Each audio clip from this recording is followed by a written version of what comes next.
warahmatullahi wabarakatuh. Saya Yuniarti. Saya Santi Oktaviani. Saya Yilma Oktaviani. Saya Siti Nasrita. Kami dari kelompok 2. Hari ini kami akan melaksanakan simulasi pembelajaran di Usmania Pasir Malang mata pelajaran fikih dengan materi tentang mandi wajib setelah haid. Siap, gerak. Kencang kanan, gerak. Tegak, gerak. Assalamualaikum. Waalaikumsalam. Assalamualaikum warahmatullahi wabarakatuh. Waalaikumsalam warahmatullahi wabarakatuh. Sebelum memulai pelajaran, jangan lupa kita berdoa. Oke, di sini siapa ketua kelasnya? Oke, pimpin dulu ya. Sebelum belajar, mari kita baca doa mulai. Bismillahirrahmanirrahim. Bagaimana kabar hari ini? Baik. Ada yang nggak sarapan tadi pagi? Ada yang tahu nggak manfaat sarapan pagi itu apa? Apa? Ya, semangat belajar. Oke, jadi itulah sangat penting. Mengapa kita harus sarapan pagi? Supaya kita sehat, tubuh kita terisi semangat. Oke, ibu absen dulu ya. Ya. Nurmala, Hadir. Siti, Hadir. Hiswa, Hadir. Diana, Hadir. Sakira, Hadir. Runia, Hadir. Rania, Hadir. Syifa, Hadir. Sopi, Hadir. Marwah. Hadir. Oke, ada yang nggak masuk hari ini? Ada. Siapa? Si Yuli. Kenapa? Sakit. Kita doakan semoga teman kita kembali sembuh. Amin. Dan bertemu kembali di sekolah. Ada yang masih ingat nggak pertemuan kemarin kita sudah belajar tentang apa? Tanda-tanda balik. Coba. Balik itu apa sih? Ada yang tahu? Ketika sudah haid. Oke, pinter.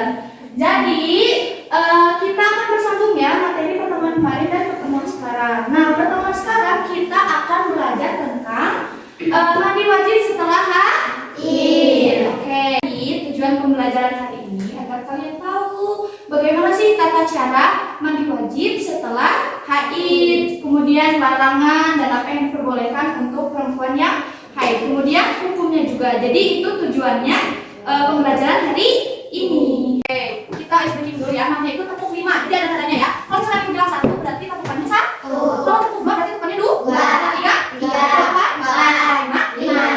Tepuk 1. Tepuk 2. Tepuk 3. Tepuk 4. Tepuk 5. Anak-anak ada yang tahu nggak apa itu haid? Ya.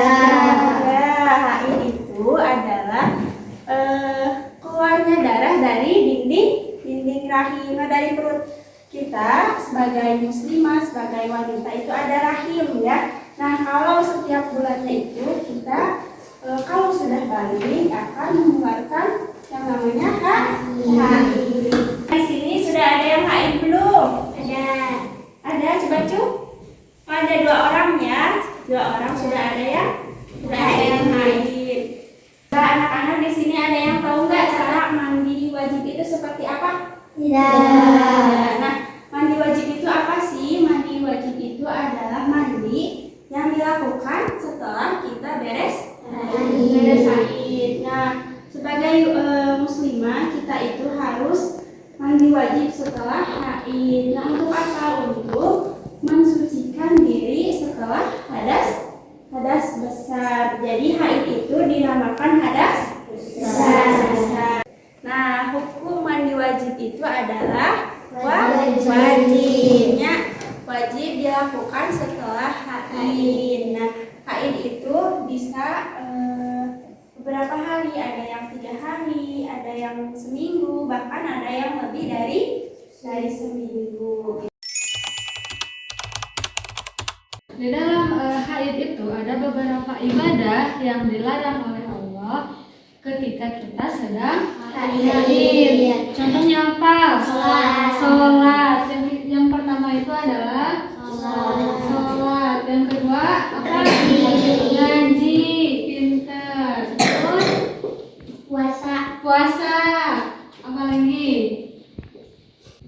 haji. Haji juga termasuk larangan yang tidak diperbolehkan ketika kita sedang haid. Tidak boleh memasuki masjid kecuali kalau misalkan di masjid itu ada kegiatan-kegiatan, misalnya dipakai buat jaban. Nah, kita bisa tuh masuk ke dalam masjid kalau memang ada kegiatan. Kalau tidak ada kegiatan, tidak boleh masuk masjid.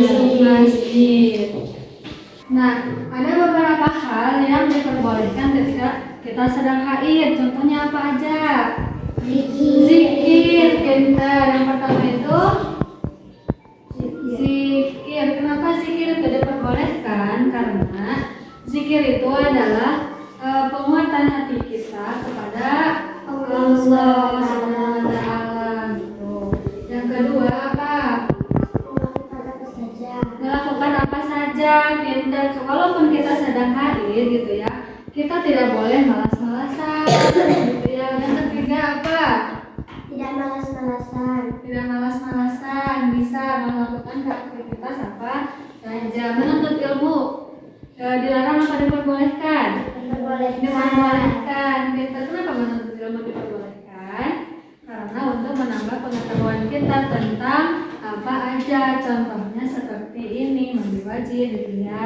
Terakhir, di dalam melakukan aktivitas yang diperbolehkan yaitu berbuat amal baik. Contohnya apa? Bersedekah, terus menolong orang lain, berbagi. Nah, itu teh merupakan beberapa hal yang diperbolehkan ketika kita sedang haid begitu. Sebelum kita nanti praktek, Ibu minta kalian menyimak video dari tata cara mandi wajib setelah haid, oke? Oke. Disimak ya, diperhatikan, lalu nanti akan dipraktek.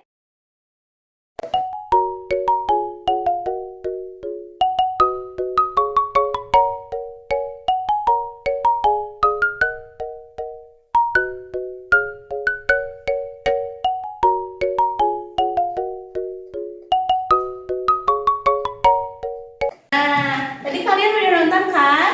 Itu adalah tata cara mandi wajib setelah haid. Yang pertama itu adalah niat, ya. Jadi kalau apa-apa itu harus dengan niat. Nah, gimana cara niatnya? Nih, niatnya itu adalah nawaitu ghusla dirofil hadasil akbari minal haidi anjamil badani fadlillahi ta'ala. Aku niat mandi wajib untuk mensucikan hadas besar karena Allah Ta'ala. Yang kedua, tadi kan yang pertama apa tadi? Nah, sekarang yang kedua. Yang kedua itu ada mencuci tangan. Ya, 3 kali minimal ya. 3 kali sampai bersih kayak gitu. Yang ketiga itu membersihkan kemaluan dengan tangan kiri ya. Jangan sama tangan kanan, kalau soalnya kan tangan kanan untuk makan. Misalkan tangan kanan dipakai untuk membersihkan kemaluan kan nggak mungkin ya. Jadi harus pakai tangan kiri. Bersih ada sekiranya udah bersih, emang udah kayak udah nggak ada darahnya nih gitu. Nah, berarti udah selesai di situ. Udah itu lanjut kalian berwudu. Tahu kan wudu? Nah, kalau kalian mau sholat gitu ya, kayak wudunya tuh kayak kalian mau sholat gitu, jadi nggak ada bedanya sampai kaki gitu ya. Oke, setelah kalian wudu ya, tadi udah wudu kayak kalian mau sholat, kalian langsung kayak mengguyurkan. Nah, sebenarnya ada yang bilang cuman kepalanya dulu aja gitu ya, jadi gini aja.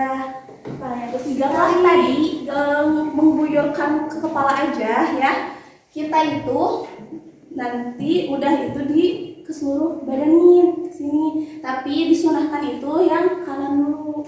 Oke, jadi tadi kalian sudah mengerti ya, dan Ibu sudah membahas tentang tata cara mandi setelah haid. Ibu minta salah satu dari kalian perwakilan saja untuk maju ke depan mempraktikkan tata cara mandi wajib setelah haid. Siapa yang mau?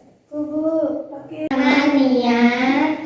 Yang kedua, cuci tangan sampai bersih. Yang ketiga, membersihkan kemaluan tangan kiri. Yang keempat, berwudu. Yang kelima, membasuh mengguyur kepala sampai tangan rambut. Yang kelima, mengguyur seluruh tubuh. Yang keenam, mencuci kaki sampai mata kaki. Oke, terima kasih.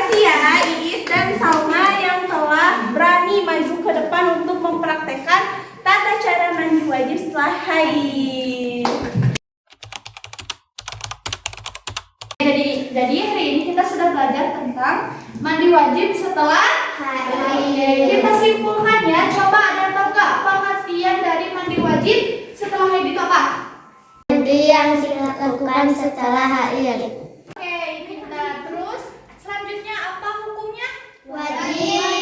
Oke, tadi juga kita sudah belajar tentang yang dilarang dan yang diperbolehkan. Coba yang dilarang apa aja? Sholat, ngaji, puasa, tolak, masuk masjid, kecuali ibadah. Ibu minta kalian jangan lupakan materi ini dan belajar hanya di sekolah saja, tapi di rumah juga harus dipelajari lagi. Oke, untuk sekarang kita istirahat dulu ya. Nah, untuk pertemuan minggu depan kita akan mempelajari materi tentang ikhtilaf. Oke? Oke. Sekarang boleh istirahat dulu. Assalamualaikum warahmatullahi wabarakatuh.